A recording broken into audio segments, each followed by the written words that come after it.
Hey everybody, welcome back to What to Watch. I'm Terry, and today we're going to be looking at what to watch for the month of May. So I kick things off with the theater. Now, the theater, of course, is not for everybody, but I do love seeing things on the big screen, so I've got to give some recommendations. So, of course, I'm sure everyone knows Endgame is up, and my picks are Endgame or Long Shot.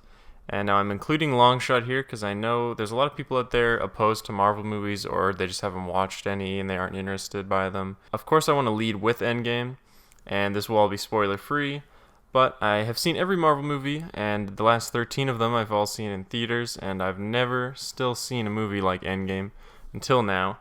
I won't rave for too long. Chances are you've already seen it or heard of its praises, and just in case you haven't, I strongly recommend that you watch Endgame and then, watch it again just for good measure. The movie is truly something that's never been done before in cinema. It was pulled off so perfectly. It's really mind-blowing, the writing of bringing a 22 film arc of this massive story, this universe to a close, the final big screen moments of so many beloved characters. It's something never before seen or attempted in cinema, and the fact that I can walk in with the highest expectations that I've probably ever had and then walk out with still being far beyond satisfied. That speaks volumes for what they've accomplished. And I'll definitely talk more about Endgame in the future, but for now it's still pretty new and I don't want to spoil anything like that. I can't say too much, but I will just say this. I love this movie, 3000, and if you haven't seen it, do yourself a favor and hit the theater. The only way I can see it lacking for you is if you haven't seen the rest of the MCU films. And if that's the case, well, I'll tell you what to watch right now, and it's the rest of those. So now, for what else is in the theater, if you're not into superhero flicks, we have Long Shot. With Long Shot, I haven't seen it yet, so I can only go off of the trailer, the cast, and the reviews, which are all shining, and I haven't seen the movie, like I said. It just opened actually last night. It immediately looked decent to me, though, from its first trailer, and it's pulling better than expected reviews for a rom-com starring Seth Rogen alongside Charlize Theron. I'd say you can't go wrong there. Seth Rogen has been going hard recently. He's got Long Shot, Lion King, Zeroville, and Good Boys all dropping this year, and he's always been great to watch, so I'm pretty confident Long Shot will keep that pattern alive. Now, are you not into spending millions on tickets and popcorn? Here are my recommendations from what's new on Netflix. I want to start off by saying that I'm Canadian, so my Netflix is a bit lacking when compared to US. I don't have any Netflix originals to go with this time around, though, because they've kind of all been bottom tiered or sort of Netflix shit lately. But they did add a few new movies this month that are definitely worth checking out. Split and Get Out. Now, they added Get Out, and I've yet to see it, but I definitely will be as soon as I can get a chance. Get Out, if you don't know, did win the Oscar for Best Original Screenplay in 2018, and many other countless awards and nominations. It holds a firm 90% on Rotten Tomatoes, and as long as you can handle a little thriller, light horror action, I think you'll definitely enjoy the movie. With that said, though, I sure hope you don't mind a thriller, because my second recommendation is Split, which was also just added this month. Split, to me, is one of M. Night's best works, and an amazing watch from start to finish. James McAvoy displays the performance of a lifetime. He's always been an impressive actor, but James McAvoy in Split, as well as Glass, is truly something to behold. It's an incredible performance, and an M. Night plot that actually is kind of sensible and easier to follow than usual. I say you can't go wrong checking out Split. It's gripping, thrilling, amazing, etc.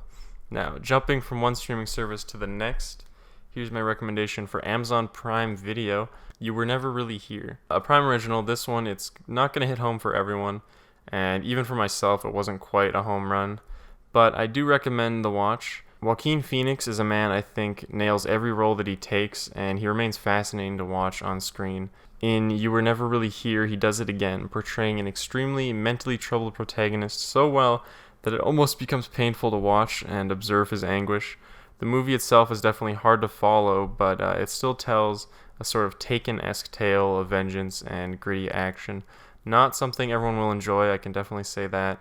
May leave you kind of scratching your head, but as far as I'm concerned, it's worth the watch, and it does a good job of showing what Joaquin will be like playing Joker in the upcoming film this October. So if you want to see a good performance, if you are a fan of Joaquin or sort of Taken-style gritty action, I definitely recommend checking out You Were Never Really Here. Now, what about here on YouTube?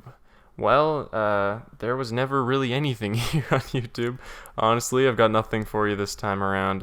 It's been nonstop music videos and political garbage and trending these days.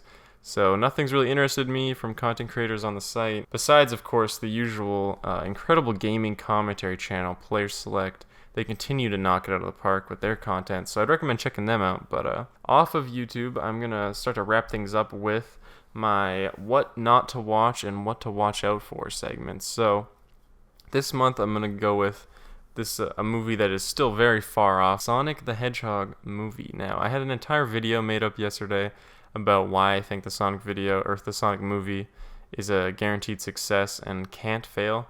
But as of right now, it looks like absolute shit, and I already know I can say that as much as I want. Everyone, myself included, will watch the movie no matter what, whether to actually enjoy it or just to see how terrible it is. But for now, I say don't watch it. Don't give Paramount your money just for making absolute trash. But I can't be too definitive until they do show us the Sonic redesign that they're now working on. So with that said, currently, right now, what not to watch, I would go with Dumbo. It's still in theaters, and just don't watch it. It's just another soulless Disney live action with an impressive cast, Danny DeVito, but they're in a movie that betrays the source material by consistently being worse. And, just don't bother. Watch the actual Disney classic if you want to see Dumbo. And now, back to a more positive note of what to watch out for. Now, what to watch out for next. Upcoming this week, actually, in a couple days, Detective Pikachu. Now, I've been excited for this movie ever since it was announced, and I've only gotten more hyped as the time goes on. I know it loses some people with Ryan Reynolds voicing Pikachu, one of the most iconic characters of all time, or with the ultra-realism versions of Pokemon, but for me, none of that is a problem. The CG showings and designs for the Pokemon so far, they've completely blown me away, and I don't really know, I don't understand, but the movie must have just a massive CG budget, as every scene I've seen in trailers is just full to the brim with different gorgeously designed Pokemon. So I'm excited. I think as long as the writing's decent, Ryan Reynolds could carry even a mediocre movie to something of greatness. So with that and early reviews rolling in with good praise, I have high hopes for Detective Pikachu. So that is my pick for what to watch out for. And alright, I have been Terry. Thanks so much for listening. I hope I've given you plenty to check out. And if you've been, bored just clicking through videos, maybe now you'll have something to go watch. So enjoy and happy viewings. I'll see you next time. Remember, if you enjoyed this episode of What to Watch, be sure to let me know in the comments below or by liking the video. If you have any ideas for how I could improve, disagree with my opinions and recommendations, be sure to let me know. I read and reply to all the comments, and I'd love to hear different points of view on the things that I've recommended. And be sure to let me know if you watch any of them and what you think of them. And also, if you have any recommendations for me, leave those below or message me on Discord. I'm Terry. I'm always reachable in the Player Select Discord, and thank you guys so much for watching. I'll see you in whatever I do next. Bye.